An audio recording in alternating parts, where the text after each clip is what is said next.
अचानक खदान में काम करने वाले मजदूरों को एक सफेद चूहा दिखता है। वो सोच रहे थे कि वो चूहा धन का देवता है जो उन्हें धन तक पहुंचने का रास्ता दिखा रहा है। इसलिए सभी मजदूर उसी दिशा में खुदाई करने लगते हैं। कुछ देर बाद उन्हें एक चमकती हुई रोशनी दिखती है। खुदाई करने पर पता लगता है कि वो एक सोने का सांप है। उन्हें लगा वहाँ और सोना होगा, इसलिए एक मजदूर ने वहाँ एक कील ठोक दी। वो मजदूर बहुत कोशिश करते हैं लेकिन वो कील नहीं निकाल पाते। तभी वहाँ सीनियर मजदूर आता है जो उन्हें फंसे हुए किले को निकालना सिखाता है, जिससे वो कील को बाहर निकाल लेते हैं। वो देखते हैं कि कील की नोक पर सोने के कण है, इसलिए वो और खुदाई करते हैं और सोने के कणों वाली मिट्टी को इकट्ठा करके धोते हैं और दिए के उजाले से मिट्टी की जांच करते हैं। उसमें उन्हें सोने के कण मिलते हैं। यानी कि गांव वालों की कहावत सही थी कि वहाँ किसी ने सोने की 800 ईंटें छिपा रखी थी। सोने के कण मिलने के बाद मजदूर एक टीम बनाते हैं। अब मजदूर रोज खदान से मिट्टी लाकर सोने के कण निकालने का काम करने लगते हैं। वो मिट्टी को बारीक पीसकर उसमें पानी डालकर सोने के कणों को अलग करने की प्रक्रिया शुरू करते हैं। प्रक्रिया के बाद वहाँ शुद्ध सोना बचता है, जिसे मजदूर एक कागज में लपेटकर भट्टी के अंदर फेंक देता है। सोने को पिघलाने के बाद मजदूर को एक सोने का गोला मिलता है। ऐसे कई गोले बनाने के बाद मजदूर उन्हें बेच देते हैं और बेचने के बाद मिले पैसों को आपस में बांट लेते हैं।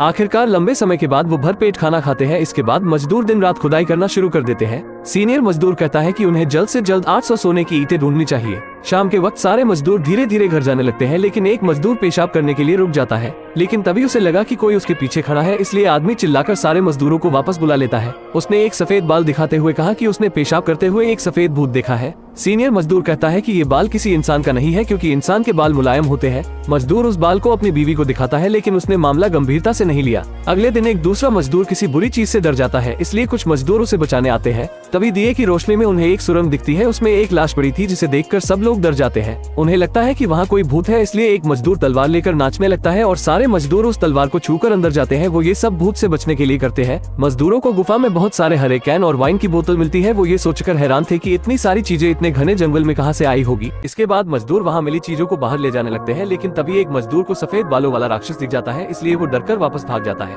सीनियर मजदूर को लगता है कि वहाँ कोई आदिमानव रहता होगा, इसलिए वो अगले दिन उसी गुफा में आते हैं जहाँ पहली बार उन्हें आदिमानव दिखा था। वो गुफा के आगे एक मांस का टुकड़ा रखकर कहीं छुपकर देखने लगते हैं। कुछ देर बाद वहाँ वही सफेद चूहा आता है, लेकिन अचानक वहाँ पत्थरों के पीछे से वही सफेद बालों वाला आदमी प्रकट होता है। उस आदमी ने चूहे को हटाकर फेंक दिया और मांस का टुकड़ा अंदर ले गया। मजदूर समझ चुके थे कि वो कोई आदमी है, इसलिए सारे मजदूर मिलकर उसे पकड़ लेते हैं। लेकिन जैसे ही सीनियर मजदूर ने उसके चेहरे से बाल हटाए तो उसके होश उड़ गए, क्योंकि वो आदमी सालों पहले खोया हुआ उसका पिता था। लेकिन आखिरकार रमेश अपने पिता को पहचान लेता है। दरअसल रमेश का पिता भी सालों पहले उस गुफा में 800 सोने की ईंटें ढूंढने आया था, लेकिन अचानक गुफा ढह गई थी, इसलिए वो उसी के अंदर फंसा रह गया था। इसलिए जिंदा रहने के लिए वो थोड़ा थोड़ा भोजन करके जीवित रहा, लेकिन इतने समय से न बोलने से उसकी बोलने की क्षमता चली गई। इसलिए रमेश उससे सोने की ईंटों के बारे में बात नहीं कर पा रहा था। लेकिन जब बूढ़े ने एक लौकी देखी तो उसे कसकर पकड़ लिया और बोलने लगा, लौकी लौकी। रमेश उसके पिता के इशारों को देखकर सब कुछ समझ गया और अपने साथी मजदूरों के साथ फिर से गुफा में चला गया। उन्होंने गुफा का चप्पा चप्पा छान मारा, लेकिन उन्हें खजाना नहीं मिला। तभी उन्हें कई सारे लोहे के बक्से दिखते हैं, लेकिन जब सबसे आखिर वाला बक्सा हटाया तो उसके पीछे एक दरवाजा था।